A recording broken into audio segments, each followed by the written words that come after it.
말씀입니다.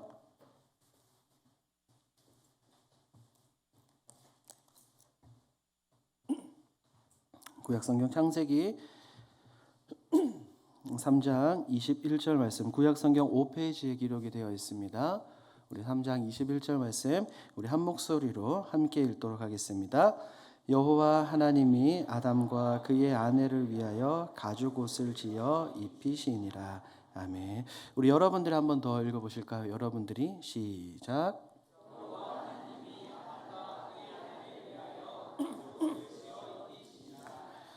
할렐루야.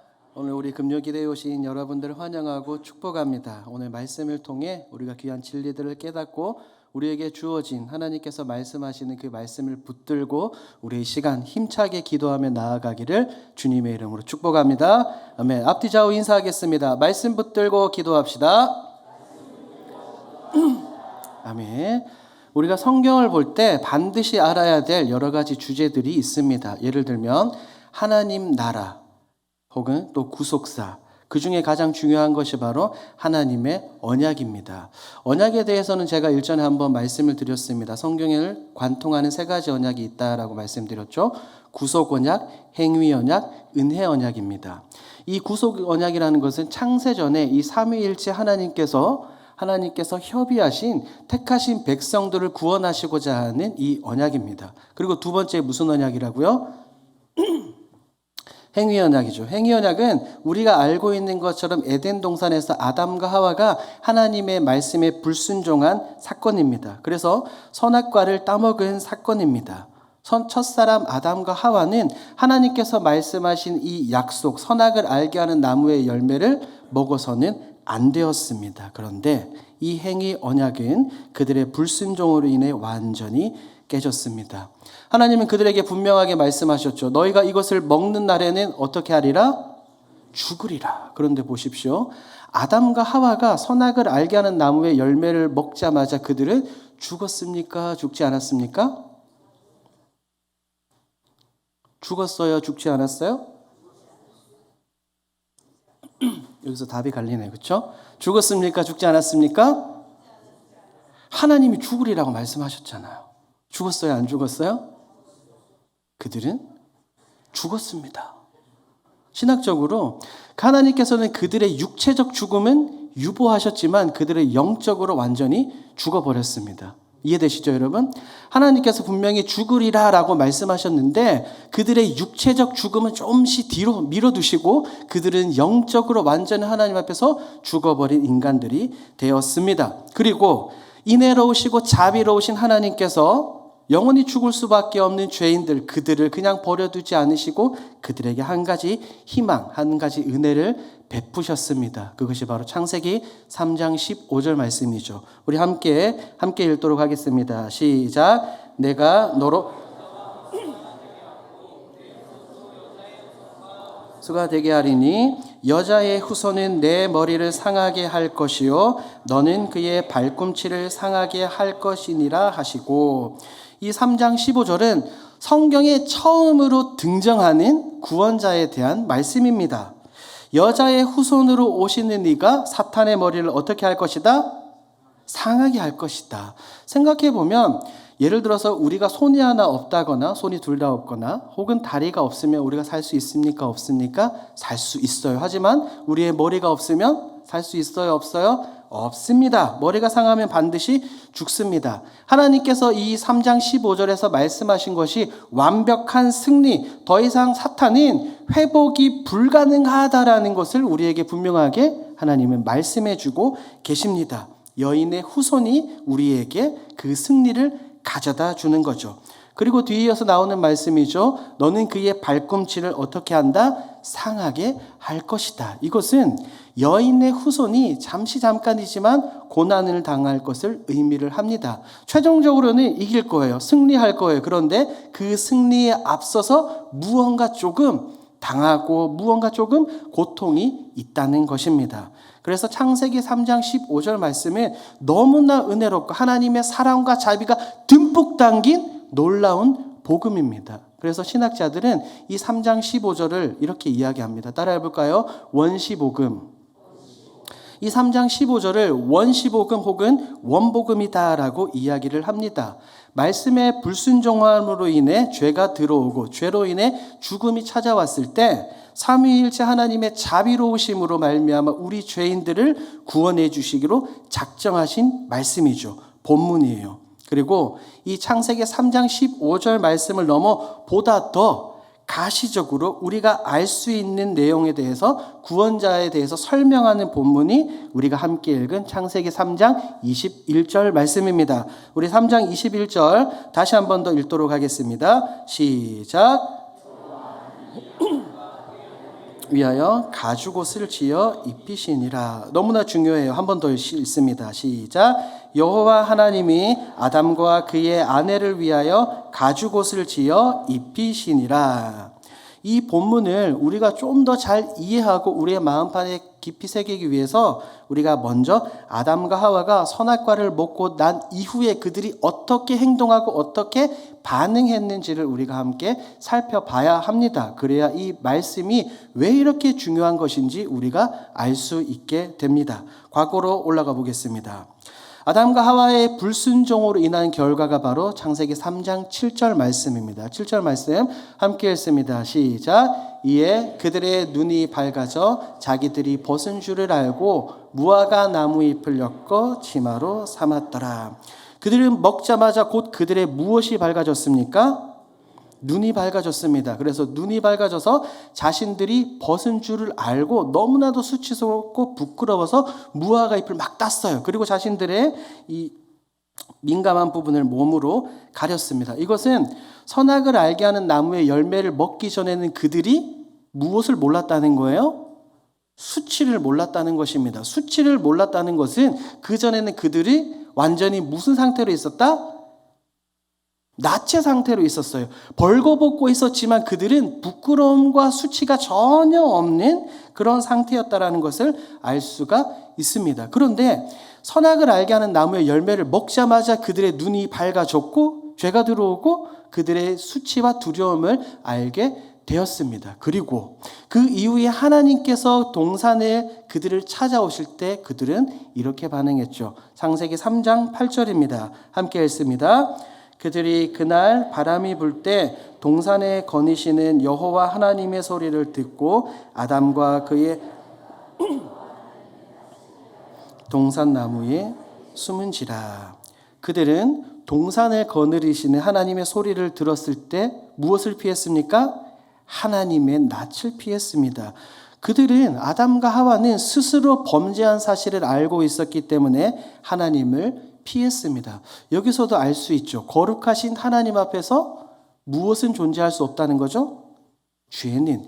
빛과 어두움은 함께 공존할 수 없습니다. 그럴 때 하나님은 이렇게 말씀하셨어요. 3장 9절. 여호와 하나님이 아담을 부르시며 그에게 이르시되 내가 어디 있느냐?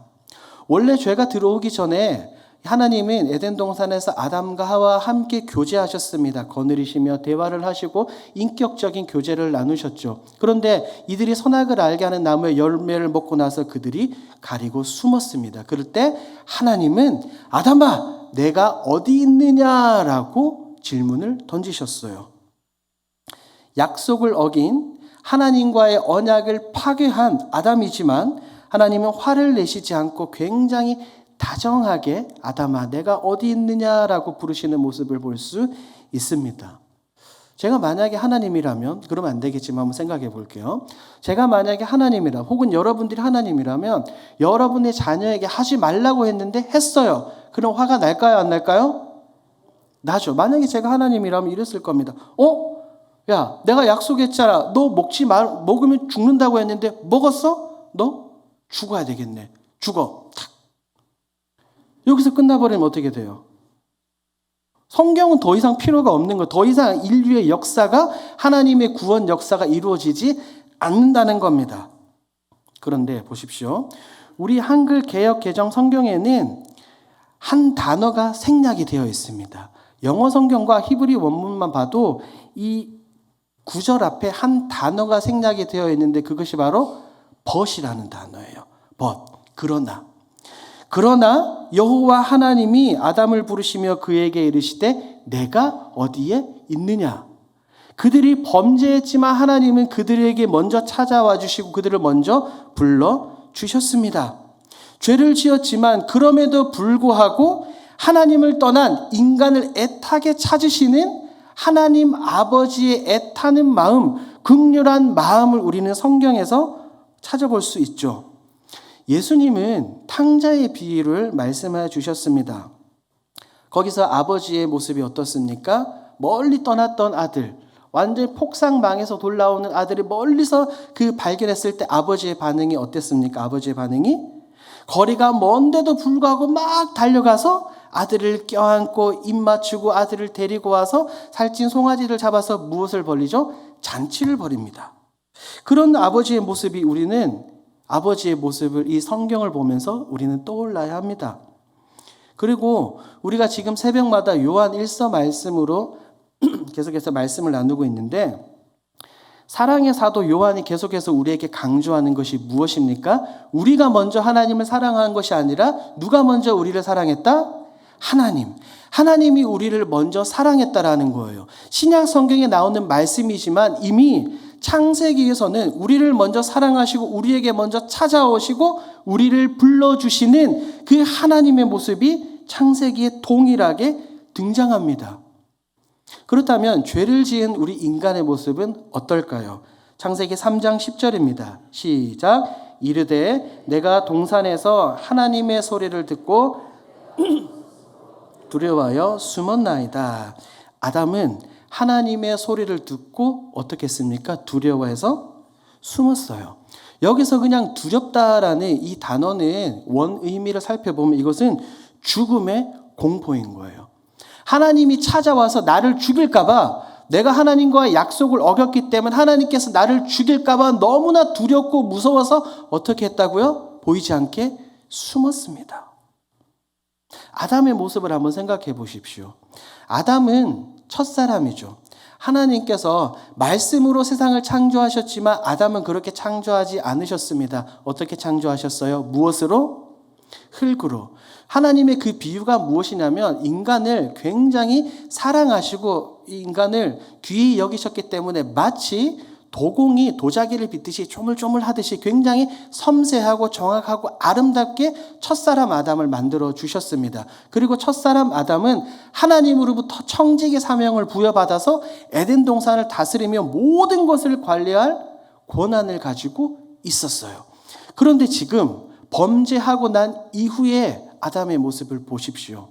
하나님의 형상으로서 청지기로서의 모습은 온데간데 없이 사라지고 죄인의 모습만 두려워 벌벌 떨어서 숨는 아담의 모습을 볼 수 있습니다.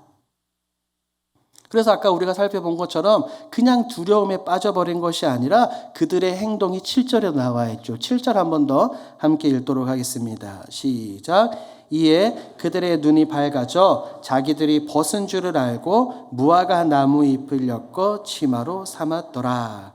자신들의 두려움과 수치, 죄악을 가리기 위해 무화과 나무 잎을 따서 잎으로 그들의 수치를 가렸습니다. 지금 아담과 하와는 육체적으로만 벌거벗은 것이 아니라 영적으로도 어떤 상태예요? 벌거벗은 상태입니다. 지금 그들에게 있어서 육체적 수치가 중요한 게 아니에요. 그들에게 있어서 더 중요한 것은 바로 영적인 수치, 영적인 벌거벗음이 더 큰 문제입니다. 그래서 아담과 하와는 하나님의 낯을 피해 그들은 숨었습니다. 그 잎으로 자신들의 죄를 가릴 수 있을 거라고 착각하고 하나님의 낯을 피해 숨었습니다. 우리 사랑하는 성도 여러분, 죄를 지은 우리 인간의 모습이 바로 이러합니다. 죄인의 모습이에요. 죄를 짓고 나면 어떻게 하든지 간에 나 스스로 그 죄의 문제를 해결해 보려고 굉장히 노력합니다. 우리는 절대로 우리가 지은 그 죄를 해결할 수 있습니까? 없습니까? 없습니다. 왜요? 우리에게는 그 죄를 해결할 능력이 하나도 없음을 반드시 기억을 해야 됩니다. 그런데 우리는 죄를 짓고 나서 하나님 앞에 나아가기 전에 계속해서 아담과 하와가 했던 것처럼 어떻게든지 무화과 나무 잎을 따서 내 죄를 가리려고 내 수치와 내 두려움을 가리려고 날마다 노력을 합니다. 하나님이 보시지 않으면 좋겠다. 예수님에게 들키지 않으면 좋겠다라고 하면서 잎을 가리고 가면을 쓰고 하나님 앞에 나오는 경우가 얼마나 많습니까? 이 예배당에 나오면서도 기도의 자리로 나가면서도 모든 것을 아시는 전능하시고 전지하신 하나님 앞에 있는 모습 그대로를 토해놓지 않습니다. 너무나 부끄러워서요. 혹은 너무나 미안해서요. 죄송해서요. 계속해서 뭔가로 덮으려고 합니다. 그래서 가식적으로 가면을 쓰고 아닌 척, 나는 안 그런 척, 나는 의인인 척, 나는 죄인인 척 하며 우리는 삶의 현장 가운데서 살아가고 있습니다. 가정에서도, 직장에서도, 학교에서도, 심지어는 교회 안에서도 말입니다. 죄인의 모습 그대로 나아가지 않고 부족하고 연약한 모습 그대로 나가지 않습니다. 보십시오. 아까 우리가 9절에서 살펴본 것처럼 하나님은 아담을 찾으셨습니다. 9절 한 번 더 읽어볼까요? 9절 여러분들이 한번 읽어주십시오. 시작.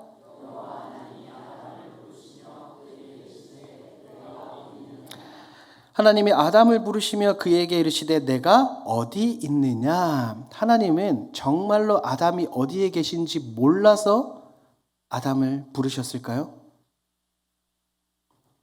정말로 어디 있는지 몰라서 부르셨을까요? 아닙니다.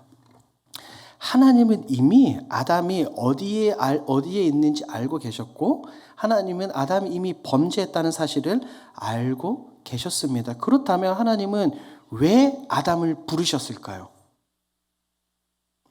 하나님은 아담이 먼저 거룩하신 하나님 앞에서 무엇을 하기를 원하셨다?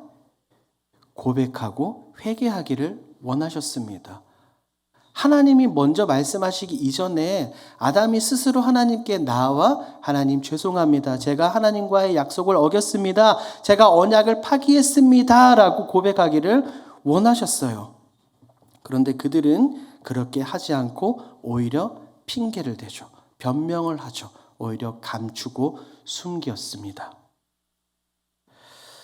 마찬가지로 우리 주님은 사역을 하시면서 우리에게 이렇게 말씀하셨죠. 마가복음 2장 17절 말씀 우리 함께 읽도록 하겠습니다. 예수께서 들으시고 그들에게 이르시되 건강한 자에게는 의사가 쓸데없고 병든 자에게라야 쓸데있느니라. 나는 의인을 부르러 온 것이 아니요 죄인을 부르러 왔노라 하시니라. 주님은 말씀하셨습니다. 주님은 의인을 부르러 왔다. 죄인을 부르러 왔다. 죄인을 부르러 왔습니다. 누가복음 5장 32절도 함께 읽습니다. 시작. 내가 의인을 부르러 온 것이 아니요 죄인을 불러 회개시키러 왔노라.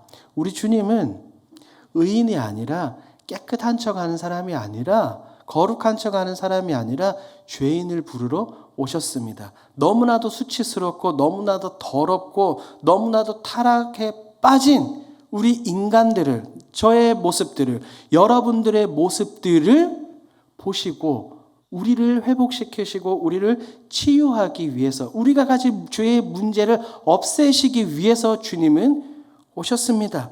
그러니 우리는 주님께 나아갈 때 어떻게 나아가야 됩니까? 무슨 모습으로? 죄인의 모습으로 나아가야 됩니다. 무화과로 나의 죄를 가리면 안 됩니다. 때로는 수치스럽고 죄스럽고 못난 모습 그대로 하나님께 가지고 나아갈 때 우리 주님께서 그 모든 죄의 문제를 덮어주시고 해결해 주실 줄 믿습니다. 그래서 하나님께 나아갈 때 가면을 쓰고 나아가는 것이 아니라 있는 모습 그대로 주님께 나아가서 그 죄를 해결받는 저와 여러분들이 되길 주님의 이름으로 축복합니다. 한 가지 예를 들어보죠. 치질에 걸렸습니다. 치질에 걸렸어요. 그래서 병원에 갔습니다. 그런데 의사에게 이제 환부를 보여주어야 치료가 되잖아요. 그런데 병원에 가서 진료를 하는데 간호사도 있고 의사도 있고 막 한 거예요. 너무 부끄러워요. 제 엉덩이를 보여주기가 힘들어요. 부끄러워요. 그래서 선생님 안 되겠어요. 제가 너무나 부끄러워가지고 제가 제 환부를 엉덩이를 보여드리지 못하겠습니다라고 이야기한다면 환부를 보여주지 않는다면 치료가 되겠습니까? 안 되겠습니까? 안 되죠. 치료가 되지 않아요. 우리가 일상적으로도 일상생활에서도 분명히 알 수 있는 사실이고 진리입니다. 오해하지 마십시오. 제가 치질에 걸렸다는 말이 아닙니다. 여러분들이 이해하기 쉽게 이같이 우리는 죄인의 모습 그대로 주님께 가지고 나아가야 우리 주님께서 반드시 해결해 주시는 줄 믿습니다. 우리 앞뒤좌우 한번 인사하겠습니다. 있는 모습 그대로 나갑시다. 맞습니다. 우리는 있는 모습 그대로 하나님께 나아가야 합니다. 왜냐하면 이미 사실은 하나님께 고백하지 않아도, 하나님께 말하지 않아도 하나님은 우리의 문제를 알고 계실까요? 모르실까요? 알고 계시죠. 이미 우리의 문제를 알고 계시기 때문에 아담과 하와가 가지고 있는 그 문제를 해결해 주시기 위해서 유일한 방법, 창세기 3장 15절 말씀을 그들에게 주신 것입니다. 3장 15절 우리가 함께 한 번 더 힘차게 읽도록 하겠습니다. 시작. 내 후손도 여자의 후손과 원수가 되게 하리니 여자의 후손은 내 머리를 상하게 할 것이요 너는 그의 발꿈치를 상하게 할 것이니라 하시고, 이렇게 분명하게 하나님은 약속하셨습니다. 여인의 후손을 통해 최종적 승리를 하게 해주실 것이라 말씀하신 이후에 그냥 말씀만 하신 게 아니라 아담과 하와가 알 수 있게끔 가시적으로 그들이 눈으로 볼 수 있는 것을 보여주셨습니다. 한 두 가지가 있어요. 먼저는 하와의 상태를 보면 알 수 있습니다. 이 하나님께서 말씀하신 창세기 3장 15절 이전에는 하와는 이름이 없었어요. 그죠? 여자로, 여인으로 불림을 당했습니다. 그런데 3장 15절 말씀 이후에 비로소 그녀에게 이름이 주어졌죠. 무슨 이름이 주어졌어요? 하와. 산자의 어머니라는 그 이름이 주어졌습니다. 하나님께서는 3장 15절에서 분명하게 이 여인의 후손을 언급하셨고 그 약속을 이루기 위해 하와를 통해 구원자가 임할 것임을 언급하셨습니다. 이것이 바로 그들이 눈으로 볼 수 있는 가시적 표현 첫 번째였습니다. 두 번째입니다. 두 번째가 바로 오늘 우리가 읽은 창세기 3장 21절 말씀입니다. 다시 한 번 더 함께 읽도록 하겠습니다. 시작. 여호와 하나님이 아담과 그의 아내를 위하여 가죽옷을 지어 하나님은 그들이 가지고 있던 두려움과 수치, 죄의 문제, 영적인 벌거벗음을 해결해 주시기 위해 가죽옷을 만들어 입혀 주셨습니다. 생각해 봅시다. 왜 하나님은 아담과 하와가 원래 가지고 있던 무화과 나무잎이 아니라 가죽옷을 만들어 그들에게 입혀 주셨을까요? 무화과 나무잎으로도 분명히 그들은 자신들의 신체를 가릴 수 있지 않았습니까? 그런데는 왜 하나님은 굳이 가죽옷을 입혀 주셨을까요? 이 가죽옷이 너무나도 중요한 이유가 있습니다. 이것은 제사를 위한 짐승의 죽음을 의미하기 때문입니다. 한 번 더요. 제사를 위한 짐승의 죽음을 의미하기 때문입니다. 하나님은 직접 동물을 죽이시고 가죽을 벗겨 아담과 하와에게 입혀 주셨습니다. 원래는 아담이 죽고 내가 죽고 우리 모두 이 자리에 앉아 있는 우리 모두가 죽었어야 했습니다. 하지만 하나님께서는 그 죽음을 내가 아닌 우리가 아닌 다른 동물들을 통해서 이뤄가셨고 그 죽음의 결과인 가죽옷을 통해 그들의 수치와 두려움, 그들의 죄를 가려 주셨습니다. 한번 생각해 봅시다. 그들이 무화과 나무 잎으로 이제 하체를 가릴 때는 그 행동이 어려울까요? 쉬울까요? 그리 어렵지 않아 보입니다. 왜 그렇죠? 에덴 동산에서 막 풍성하게 달려있는 이 잎들을 따가지고 이렇게 엮어서 이렇게 치마로 이렇게 가리면 됩니다. 그리 어렵지 않아요. 하지만 가죽으로 옷을 얻기 위해서는 어떻게 해야 될까요? 여러 가지 단계가 있겠죠. 첫 번째, 먼저 동물을 어떻게 해야 됩니까? 죽여야 되겠죠. 산채로 하면 안 됩니다. 그런데 그냥 죽인다고 얻어지는 게 아니에요. 먼저 숨통을 끊기 위해서 어떻게 해야 됩니까? 머리를 부수거나 온몸의 피를 빼내야 됩니다. 그런 다음에 어떻게 합니까? 이 동물의 배를 가릅니다. 동물의 배를 가르고 무엇을 끄집어냅니까? 그 안에 있는 내장들, 오물들, 피가 엄청나게 쏟아져 나오겠죠. 그리고 속에 모든 것을 다 빼고 난 이후에 피부와 가죽을 어떻게 합니까? 분리시킵니다. 그 피부와 이 가죽을 벗기는 것은 쉬운 게 아니에요. 온 힘을 다해 잡아당겨야 그것이 벗겨진다는 것을 우리는 알 수 있습니다. 이렇게 가죽을 얻고 난 이후에 눈을 들어서 주위를 바라보면 어떤 광경이 펼쳐져 있을까요? 굉장히 처참한 광경일 겁니다.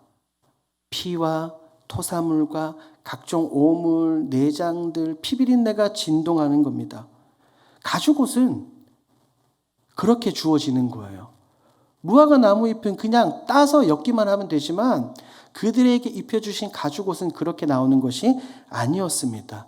그 의미가 바로 이거죠. 얘야, 원래는 너가 이렇게 죽여야 됐는데 괜찮아. 내가 해줄게. 너가 이렇게 죽어야 했지만 괜찮아. 내가 너의 죄와 수치를 다 가려줄게. 하나님께서 그런 의미로 그들에게 가죽옷을 입혀주셨습니다. 마찬가지로 실제로 하나님은 우리가 가지고 있는 이 죄의 문제를 해결하시기 위해 예수님을 어떻게 하셨어요? 그냥 보내신 게 아닙니다. 예수님을 그냥 보내신 게 아니라 예수님을 직접 십자가에서 죽이셨어요. 그냥 죽이신 것이 아닙니다. 우리가 아니라 내가 가지고 있는 그 죄의 모든 문제를 짊어지시고 예수님은 십자가에서 죽으셨습니다. 생각해 보십시오. 얼마나 고통스러우셨을까요? 십자가를 지기 전에도 나는 아무런 죄가 없는데 갑자기 끌려가서 밤새도록 채찍을 맞습니다. 우리가 알고 있는 것처럼 이 로마 군인들이 때리는 그 채찍 끝에는 쇠가 박혀 있습니다.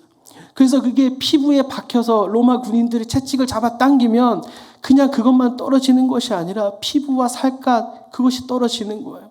그리고 사람들은 예수님을 향해서 조롱합니다.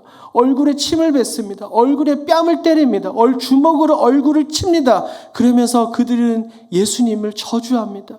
하나님을 신성 모독했다고 예수님을 욕하고 예수님을 비웃고 예수님을 저주합니다.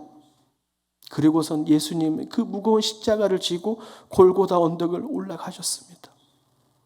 우리는 손에 가시가 하나만 박혀도 너무나 고통스러워해서 때로는 병원에 가서 빼기도 합니다. 그런데 예수님은 양손과 발에 감당하지 못할 그 놀라운 그 엄청난 무게, 고통의 그 못을 예수님은 짊어지셨습니다. 원래는 그 죄를 짊어지고 누가 죽어야 됩니까? 내가 죽어야 돼요. 내가 죽어야 됐는데 내가 죽어야 되는 그 자리인데 내가 매달려야 되는 그 십자가 자리인데 내가 아니라 예수님이 매달려 있습니다. 아담과 하와가 죽었어야 하는 그 자리에 예수님이 매달리셨다는 거예요. 그런데 우리는 어찌 날마다 예수님의 십자가 사랑과 은혜를 기억하지 않을 수 있겠냐는 거예요. 우리는 날마다 착각합니다. 매월 4월 고난주간 부활주일에 이르러서 예수님의 고난주간을 기억하면서 우리는 그 십자가 사랑을 기억을 합니다. 하지만 아니에요. 우리는 날마다 예수님의 십자가 사랑을 묵상하고 그것을 내 몸에 짊어져야 될 줄 믿습니다. 그래서 사도 바울이 그렇게 고백하는 거예요. 내가 내 몸에 예수 그리스도의 흔적을 가졌노라고 분명하게 사도 바울이 고백을 하는 겁니다. 사랑하는 성도 여러분, 이 가죽옷에는 대속의 깊은 의미가 담겨 있습니다. 그냥 하나님께서 가죽옷을 그들에게 입혀주신 게 아니에요. 성경 곳곳을 살펴보면 이 대속의 깊은 의미, 예수 그리스도의 십자가 보혈을 예표하는 장면들이 굉장히 많이 등장합니다. 우리는 애굽에서 노예로 살던 이스라엘 백성들을 기억합니다. 그들이 출애굽하기 전에 어떤 사건이 일어났습니까? 유월절 사건을 우리는 기억합니다. 출애굽기 12장 5절 말씀 함께 읽습니다. 너희 어린 양은 흠없고 1년 된 수컷으로 하되 양이나 염소 중에 취하고 출애굽기 12장 7절 시작. 그 피를 양을 좌우 문설주와 임방에 바르고. 흠 없는 무엇을 잡습니까? 어린 양을 잡죠. 어린 양을 잡아 그 피를 어떻게 합니까? 좌우 문설주와 임방에 발라야 그 죽음이 넘어갑니다. 패스오버, 넘어갔다. 유월절, 그 의미는 누구를 가리키는 겁니까? 우리 주 예수 그리스도를 가리킵니다. 그래서 출애굽기 12장 13절에는 이렇게 나오죠. 함께 읽습니다. 시작.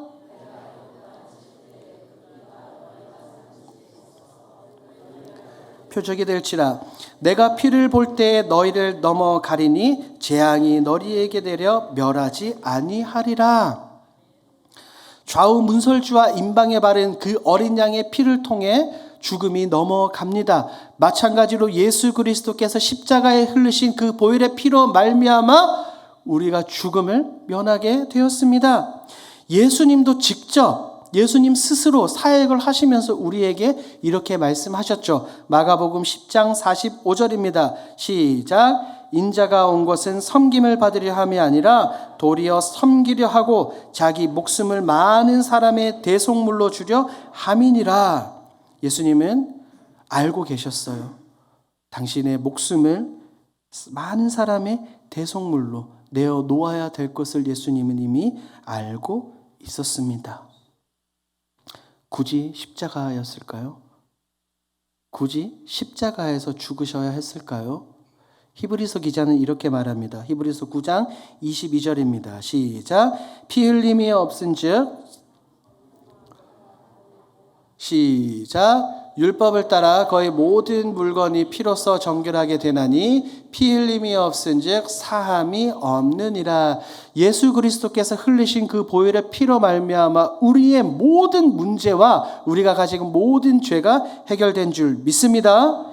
아담과 하와는 범죄한 이후에 자신들의 수치를 가리기 위해 무화과 나무 잎을 엮어 그들의 가책을 가렸지만 하나님은 가죽옷으로 그들의 수치와 죄를 가려 주셨습니다. 창조주 하나님께서 직접 피조물에게 은혜를 베풀어 주셨습니다. 생각해 보십시오. 제가 서두에 성경은 세 가지 언약이 흐르고 있다라고 말씀을 드렸어요. 구속 언약, 행위 언약, 은혜 언약입니다. 은혜 언약이 바로 여기에 등장합니다. 인간의 연약함으로 인해, 나약함으로 인해 하나님과의 약속을 지킬 수 없음에도 불구하고 하나님께서 일방적으로 우리에게 베풀어 주시고 하나님께서 일방적으로 찾아와 주시고 베풀어 주신 은혜와 사랑이 바로 은혜 언약입니다. 사랑하는 여러분, 죄를 지은 죄인은 반드시 어떻게 해야 됩니까? 죄를 지은 죄인은 반드시 죽어야 됩니다. 하지만 우리 사랑의 하나님은 우리가 그냥 죽도록 놔두시지 않습니다. 하나님은 가죽옷으로 그들을 덮여주셨던 것처럼 하나님은 예수님을 죽이셔서 우리의 죄와 허물을 덮어주신 줄 믿습니다. 믿습니다. 기억하십시오. 먼저 우리는 하나님 앞에 나아갈 때 두려워 떨지 마시고 있는 모습 그대로 나아가야 됩니다. 가면을 쓰거나 나는 아닌 척, 나는 깨끗한 척, 거룩한 척을 하고 나아가는 것이 아니라 숨지 말고 그대로 나아가십시오. 왜 그렇습니까? 우리에게는 누가 있어요? 예수 그리스도. 지금도 하나님 보좌 우편에서 날마다 우리를 위해서 중보하시는 예수님이 계시기 때문에 우리는 담대함을 얻어 하나님께로 나아갈 수 있습니다. 히브리서 기자는 그렇기 때문에 히브리서 10장에서 이렇게 말합니다. 함께 읽습니다. 시작. 그러므로 형제들아 우리가 예수의 피를 힘입어 성소에 들어갈 담력을 얻었나니 할렐루야. 어린 양 대신 예수 그리스도의 보혈의 피를 힘입어 담대히 하나님께 나아갑시다. 우리는 날마다 생각해야 됩니다. 예수님의 그 보혈의 피가 내 마음에 묻혀져 있는지 내 집의 좌우 문설주와 임방에 발라져 있는지 날마다 끊임없이 생각해야 됩니다. 하나님은 의인이 아니라 죄인을 찾고 계십니다. 우리는 죄인이기 때문에 반드시 예수 그리스도의 보혈을 의지할 수밖에 없습니다. 다른 것은 없어요. 다른 방법은 없습니다. 다른 구원자는 없습니다. 우리의 어떠함과 상관없이 하나님 날마다 우리를 부르고 계시며 우리를 기다리고 계시고 우리의 허물을 덮어 주실 것입니다.